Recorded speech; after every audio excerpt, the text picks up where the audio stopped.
em Atos dos Apóstolos, capítulo 18, e nós vamos prosseguir na nossa caminhada pelo livro de Atos. Atos capítulo 18. Que o Senhor nos dê a graça de ouvir, guardar e praticar a palavra do Senhor. Amém? Que Deus coloque a sua palavra no nosso coração e que nós vivamos para a glória do seu nome.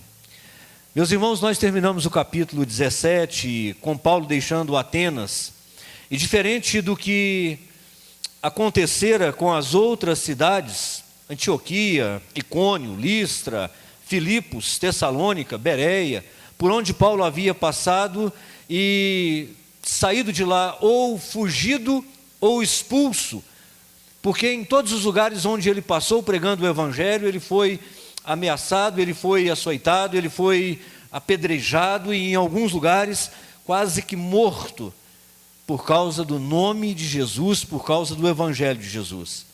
Mas de Atenas Paulo saiu porque rejeitaram a pregação do apóstolo Paulo. Os irmãos lembram da nossa última mensagem, quando Paulo pregou sobre o Deus vivo e verdadeiro, o Deus desconhecido. E quando Paulo prega então sobre ressurreição, sobre Jesus Cristo, eles começaram então a zombar de Paulo e disseram: uma outra hora te ouviremos, agora não. Paulo então saiu de lá e foi para Corinto, uma cidade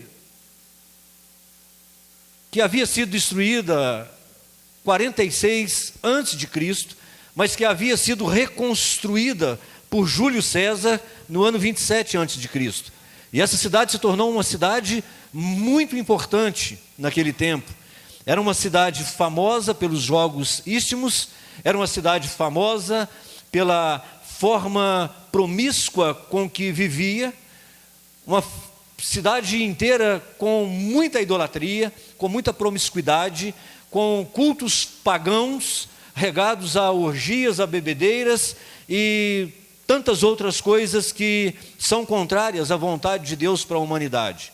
Era uma cidade promissora, comercialmente falando, era muito rica, muito promissora. Haviam 2 portos que davam, um para o ocidente, o outro para o oriente. Então ali se juntavam 2 povos, os orientais e os ocidentais. E esse contraste de cultura era exacerbado, se manifestava de todas as formas e de formas muito extremas. Ao lado dos ricos comerciantes, estavam lá os armadores, os mercantes, também estavam os escravos que realizavam os trabalhos de remadores naqueles navios, nos trabalhos dos portos, nos trabalhos das lojas. Povos orientais e ocidentais se misturavam naquela cidade, uma cidade portuária, mas que, apesar de toda a religiosidade, todos os cultos pagãos, era uma cidade que vivia na imoralidade, uma vida dissoluta. Fato é, meus irmãos, que Corinto é um grande desafio para o evangelho, um grande desafio para o apóstolo Paulo, e eu diria assim, até mesmo para o apóstolo Paulo. Um homem que foi chamado por Deus, que não tem nenhuma dúvida do seu chamado, cheio do poder de Deus, cheio do Espírito Santo de Deus, mas Paulo se depara com um grande desafio na cidade de Corinto. O texto diz isso, e Paulo mesmo confirma isso em 1 Coríntios, no capítulo 2, verso 3, quando ele diz: olha, eu estive diante de vocês em tremor e temor. Nas minhas fraquezas, tremi diante do desafio que eu tinha que enfrentar na cidade de vocês. Talvez por causa do histórico de todas as vezes que Paulo havia passado pelas cidades da Ásia Menor, Paulo enfrentou muita dificuldade, muita opressão, muita oposição. Paulo, em todas as cidades que passou, correu o risco de morte. E talvez por causa da característica da cidade de Corinto, por causa do levante contra o apóstolo Paulo, Paulo estava temeroso. Paulo estava meio cismado com aquela situação. Mas é interessante que ainda assim Paulo não deixa de ser Paulo, o pregador do Evangelho. Apesar do medo, apesar da desconfiança de que algo terrível poderia acontecer, Paulo ainda assim prega o Evangelho, pessoas se convertem. E o que eu observo é que em todas as circunstâncias, Paulo podia contar com o consolo, com a presença, com a providência, com o amparo do Deus a quem Paulo servia. Veja como no verso 2 e no verso 3, Paulo chegando em Corinto, ele encontra um casal de judeus. Um homem só numa cidade grande, desconhecida, uma cidade perversa, pervertida, um grande desafio a ponto de causar temor no coração do apóstolo Paulo. Ele encontra um casal de judeus, de conterrâneos, onde ele pode repousar, descansar, encontrar morada, abrigo, trabalho. Alguém que tinha a mesma profissão, certamente uma empresa, eram empreendedores, construtores de tendas. Paulo também tinha esse ofício e ele se ajunta a eles, então ele encontra aqui com esses irmãos a provisão que precisa para aquele tempo, para aquele momento. Mas é importante lembrar que o texto diz que Áquila e Priscila, ou melhor, no texto diz Priscila e Áquila, muito provavelmente porque Priscila era quem se destacava na espiritualidade e no serviço ao Senhor. Então Priscila e Áquila estão em Corinto, são encontrados por Paulo. Isso, meus irmãos, é providência de Deus. O imperador não sabia, Cláudio não sabia que estava colaborando com os projetos de Deus quando ele expulsa todos os judeus. Todos os judeus foram tirados de Roma. E para onde vai Priscila e Áquila? Corinto, para servir de instrumento na vida de um servo de Deus. Providência de Deus, Deus cuidando, Deus planejando, Deus agindo no meio da história. Depois nós vamos encontrar ainda a chegada de Timóteo e de Silas. Silas e Timóteo chegam da Macedônia. Da região da Macedônia vem então Silas, que muito provavelmente estava na cidade de Bereia, e Timóteo, que estava em Tessalônica, quando Paulo os havia deixado. Lembra que Paulo vai para Atenas, e em Atenas ele fica esperando Silas e Timóteo. Silas e Timóteo não aparecem. Paulo então tem toda aquela história em Atenas, e de Atenas ele sacode a poeira dos pés e vai para Corinto. E lá em Corinto então Deus envia Silas e Timóteo. E agora Paulo pode dedicar-se de tempo integral à pregação do Evangelho. Até então Paulo estava trabalhando durante toda a semana e no sábado ele ia para a sinagoga e pregava e dava a palavra de Deus aos judeus. Os judeus não estavam muito satisfeitos com isso, mas haviam judeus se convertendo. Diz aí no verso 5 que Paulo encontrou uma grande resistência por parte dos judeus, porque Paulo anunciava que Jesus é o Cristo. Como eles blasfemaram, como zombaram do nome de Cristo, diz aí no verso 6 que Paulo então sacudiu também a poeira dos pés e foi pregar aos gentios. Não significa que Paulo não pregaria mais para os judeus, simplesmente que Paulo iria agora focar nos gentios na cidade de Corinto. E ele então passa a fazer isso de tempo integral. Muito provavelmente, ou Silas e Timóteo trabalham no lugar de Paulo e sustentam Paulo no ministério, ou trouxeram uma oferta tão grande que deu para suprir as necessidades de Paulo, de forma que Paulo não precisasse agora trabalhar de forma secular para se sustentar. Mas é bom a gente ver que Paulo é um homem disposto ao trabalho. Se precisa trabalhar para não ser pesado na obra, Paulo trabalha. Mas se há uma oportunidade, Paulo reconhece que seu chamado é para pregar o Evangelho aos gentios. E olha aqui Deus de novo, suprindo, trabalhando na história, enviando os recursos para que Paulo possa então pregar ainda mais o Evangelho. Agora de segunda a segunda, nas praças, onde quer que Paulo estava anunciando que Jesus é o Cristo. Com medo, com receio, pela primeira vez eu vejo Paulo com medo, com receio de alguma coisa, mas ainda assim não deixava de anunciar que Jesus é o Cristo. As pessoas estavam se convertendo. Certamente Paulo estava debaixo de ameaças, rumores de gente que queria fazer mal a Paulo, uma grande oposição à pregação do Evangelho.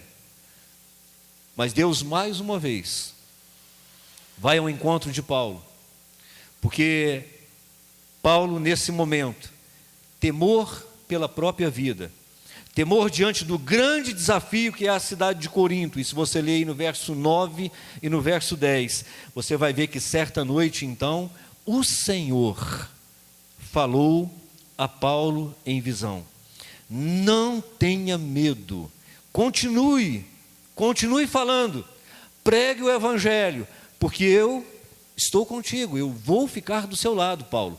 Eu não te abandonei, eu estou aqui com você, ninguém vai lhe fazer mal, ninguém vai lhe ferir. Pregue o Evangelho, porque tem muita gente minha nessa cidade. O temor do coração de Paulo certamente desapareceu nessa hora. Paulo foi lembrado de que ele serve a um Deus que é Deus Emanuel, Deus presente. Um Deus que sabe até onde nós suportamos, até onde nós aguentamos.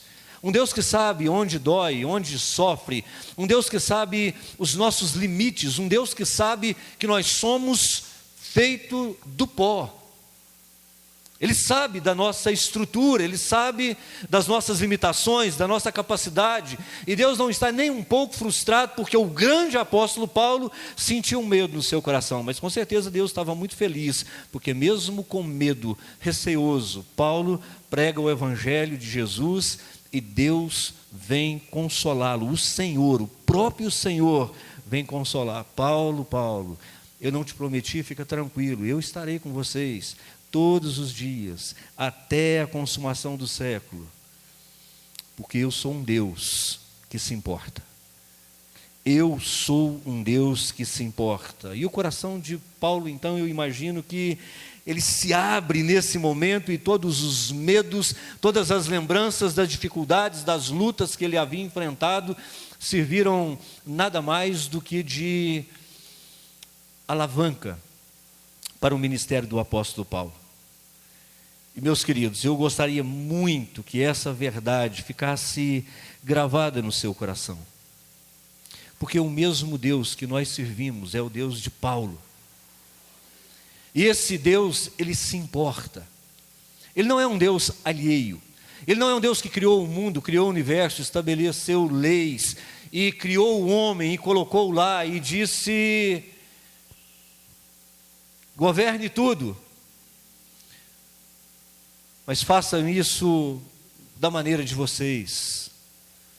Não, Ele fez o homem, a sua imagem e a sua semelhança, e tinha prazer em estar com esse homem, porque diz a Bíblia que todos os dias, na viração do dia, Ele visitava Adão e Eva, e conversava com eles, e estava sempre presente. Mas esse Deus ainda é um Deus presente. É isso que Deus está dizendo para Paulo: eu sou o mesmo, Paulo.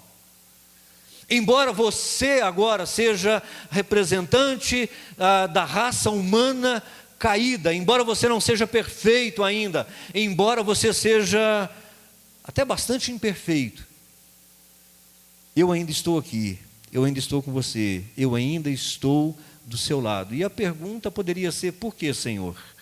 E Deus diria: porque eu me importo. Porque eu me importo com você, Paulo. Porque eu me importo com as pessoas que estão nessa cidade. Tem muita gente nessa cidade que é minha, Paulo. Só não sabem, mas são meus. Porque esse Deus é um Deus que se importa com os perdidos. É um Deus que se importa com os pecadores, e os piores pecadores, aqueles que nós poderíamos dizer: isso aí não tem jeito, isso aí não tem conserto, isso aí não dá. E aí a gente, para se esquivar da responsabilidade, o que é que a gente fala? Esse aí só Deus. E é só Deus mesmo. Assim como foi comigo, e assim como foi com você. Só Deus. Só Jesus na causa. E é sempre assim, meus queridos. Uma cidade afundada na idolatria, na prostituição, na promiscuidade, na luxúria, uma cidade atolada no paganismo. Gente que nós poderíamos olhar para eles e dizer: Deus não quer nada com essa cidade. Mas Deus disse: Paulo, tem muita gente minha nessa cidade. E meus irmãos, não é diferente com a cidade de Arcos. Nós também estamos numa cidade que está atolada na idolatria, na imoralidade, na corrupção, muitas religiões que não podem mudar a realidade, a história do contexto em que nós estamos vivendo. E para piorar a situação, muitos cristãos que, ao contrário do nosso Deus, não se importam. Não se importam com os perdidos, não se importam com aqueles que estão indo para o inferno, vivem ocupados demais. Muito ocupados, muito calmos em si mesmos, muito acomodados, para não dizer enfermos. Quantos cristãos nós temos na cidade de Arcos que não se parecem nada com o seu Deus? Porque se o nosso Deus é um Deus que se importa, e nós somos filhos de Deus, cristãos, pequenos cristos, seguidores de Cristo, discípulos de Cristo, mas não nos importamos, isso é de, no mínimo, trazer um questionamento, é no mínimo de trazer uma preocupação. Mas a grande verdade do texto é que Deus se importa, que Deus ama. Deus ama essa cidade, Deus ama as pessoas dessa cidade. E por que Deus ama? Deus ama porque Deus é amor. Porque Deus é um Deus de graça, um Deus de misericórdia, um Deus que tem prazer em salvar aqueles que estão perdidos. Deus não tem prazer na idolatria, Deus não tem prazer na prostituição, no vício, na droga, Deus não tem prazer no pecado e nem no pecador, mas ainda assim Deus ama o ser humano e Deus quer resgatá-los para louvor da sua glória. Foi por isso que Jesus morreu na cruz. Foi porque Ele veio para buscar e salvar os que se haviam perdidos. Essa foi a maior prova de amor, meus irmãos, que Deus deu pela humanidade. Romanos 8,5. Deus prova o seu amor em que Cristo morreu por nós, no nosso lugar, na cruz do Calvário, quando nós ainda éramos pecadores. Não duvide, não duvide. Aqueles a quem nós temos desprezados são alvo do amor, da graça e da misericórdia de Deus. Deus está dizendo para essa igreja nessa noite: tem muita gente minha lá fora, só não sabem. E só não sabem porque vocês não os disseram. Como ouvirão se não há quem pregue? Como ouvirão, como saberão, se a igreja não se importa, se a igreja não ora, se a igreja não testemunha, se a igreja não fala, não prega, não enfrenta os desafios em anunciar para esse mundo que há um Deus que precisa ser conhecido, há um Cristo que morreu por nós na cruz, há uma vida melhor para ser vivida, há uma eternidade inteira nos esperando. Como ouvirão se não há quem pregue? Como? Se a igreja que conhece, foi alvo da graça, do amor, do perdão de Deus, já recebeu, tem essa consciência, mas vive aprisionada em si mesmo, desfrutando de tudo aquilo que Deus já derramou sobre ela, mas não repartindo, não se dando, não se doando, não pagando um preço de oração pela salvação dos perdidos. Meus irmãos, é uma ordem de Jesus, é uma ordem imperativo: ide e pregai o evangelho. A quem, Senhor? A toda criatura. Onde, Senhor? Onde você estiver, onde a sua oração puder alcançar, onde os seus recursos puderem alcançar. É responsabilidade sua, igreja, é responsabilidade minha como igreja. Amar a Deus sobre todas as coisas, amar ao próximo como a ti mesmo. E onde está a evidência do nosso amor por Deus? Se não na obediência à sua palavra. Onde está a evidência do nosso amor pelo outro, se não no fato de nós nos aproximarmos, de nós darmos a eles a oportunidade, pelo menos a oportunidade, de escolherem se querem viver numa vida promíscua, perdida, longe, afastada, sem esperança, ou se querem conhecer o Deus vivo e verdadeiro, o Deus de amor. Como? Se nós não nos importamos, ou se nós não nos importarmos, porque amar é isso, é atitude, é ação, é doação, é entrega. Porque se ama, se importa. E se importa, a gente se movimenta, a gente vai ao encontro daquele que está perdido. Meus irmãos, como isso é precioso e como isso é poderoso. Quando alguém se levanta disposto a encontrar, a enfrentar os desafios da vida cristã, a encontrar aqueles que estão perdidos para dar a eles a oportunidade da salvação, aqueles que mesmo com medo, com receio, não resistem à voz do seu Senhor dizendo: pregue, pregue a tempo, pregue a fora de tempo, diga a essa cidade, tem muita gente minha aí, tem muita gente minha lá. Meus irmãos, Deus se importa com os perdidos, Deus se importa com os que estão salvos. Por isso nós não precisamos ter medo, e ainda que sejamos como Paulo nesse momento, enfraquecidos na nossa espiritualidade ou na nossa psique humana, frágil como somos, ainda assim, meus irmãos, entregarmos as boas novas, dizermos a essas pessoas, muitas vezes sem dizer uma palavra: Deus é bom, Deus é fiel, Deus mudou a minha vida, eu sou nova criatura, há algo de Deus em mim, meus irmãos.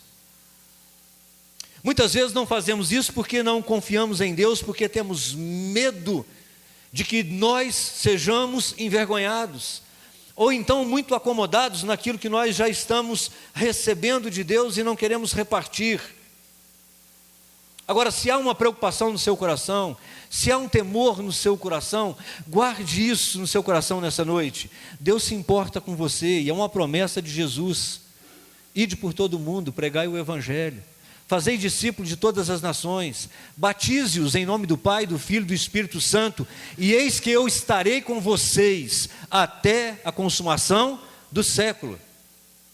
Nós temos a certeza absoluta, a convicção de que Jesus está conosco quando nós saímos para pregar as boas novas. Por que não saímos?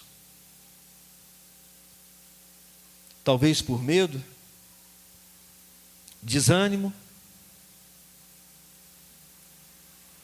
ou indiferença. Paulo havia passado por muito sofrimento, e se tem alguém na Bíblia Sagrada que tinha toda a razão de dizer: olha, não dá mais. Por 6 cidades passei, por 6 cidades apanhei, fui afugentado de lá, saí correndo, numa delas inclusive até me deram por morto. Mas Paulo não desistiu da cidade de Corinto. Paulo amou aquela cidade a ponto de arriscar a própria vida por ela. Meus irmãos, nós não podemos nos conformar, nós não podemos permitir que essa cidade continue do jeito que está, sem que nós tenhamos pelo menos tentado ganhar aqueles que são de Jesus. A cidade está corrompida, está cheia de idolatria, está cheia de promiscuidade, isso é verdade. Falta amor lá fora, isso é verdade. Mas isso é assim mesmo. Isso só não pode ser assim aqui dentro. É aqui que não pode faltar amor, é aqui que não pode faltar graça, aqui que não pode faltar misericórdia, aqui é que não pode faltar quem está disposto a arriscar a vida por amor do outro. Porque nós somos o povo que foi alcançado pelo amor, pelo perdão, pela graça, pela compaixão de Deus. Então nós não podemos deixar que o amor se esfrie. Não podemos permitir isso no nosso meio. É preciso que nós acordemos, é preciso que nós nos levantemos. Sabe, é preciso que a gente diga com poder e autoridade: aqui não, Satanás. Aqui reina o Espírito Santo de Deus. E nós não recebemos espírito de covardia, nós recebemos espírito de autoridade, poder, mas de moderação, amor. É isso que está em nós, é isso que nós somos. E a vida cristã é assim mesmo, meu irmão. A vida cristã é assim mesmo, minha irmã. É cheia de desafios, de desafetos. Se nós formos viver a vida cristã de fato como nós devemos viver, nós vamos ter que encontrar desafios, vamos ter que superar, vamos ter que perdoar os desafetos, as agressões, os desprezos, sabendo que o nosso trabalho não é em vão no Senhor. Que não é a nós que eles desprezam, não é a nós que eles odeiam, odiaram o nosso Senhor, vão nos odiar também. Desprezaram o nosso Senhor, vão nos desprezar também. É a vida cristã, é assim mesmo. Bem-vindo ao mundo cristão. Se você está passando por isso, permaneça, continue, pregue a tempo e a fora de tempo, fale de Jesus para toda a gente. Mas fale com amor, fale com sabedoria, não se intimide, se posicione com amor, com verdade, deixa o Espírito Santo de Deus fazer a obra, deixa o Espírito Santo de Deus convencer o pecador do pecado, da justiça e do juízo. Mas faça isso na fé e na certeza de que aquele que prometeu é fiel para cumprir. Ele está presente. Ele é presente. Ele não disse vai. Ele disse vai, porque eu estarei convosco. Vai porque eu me importo. Vai porque eu me importo. Eu me importo com você, mas eu também me importo com o perdido. Foi para eles que eu enviei o meu Filho Jesus Cristo, e a cruz não pode ser em vão. É preciso que nós anunciemos a mensagem da cruz. E quando nós estivermos cansados, nos lembrarmos do que disse Isaías no capítulo 40, verso 29. É Ele, Jesus. É Ele quem dá força ao cansado. É Ele quem aumenta a força daquele que não tem nenhum vigor. É Ele que nos restaura. É Ele que nos sustenta. É Ele que nos dá sabedoria. É Ele que nos dá poder e autoridade para anunciar as boas novas aos perdidos. Meus irmãos, que Deus coloque esse desejo de cumprir o ID do Senhor nessa cidade.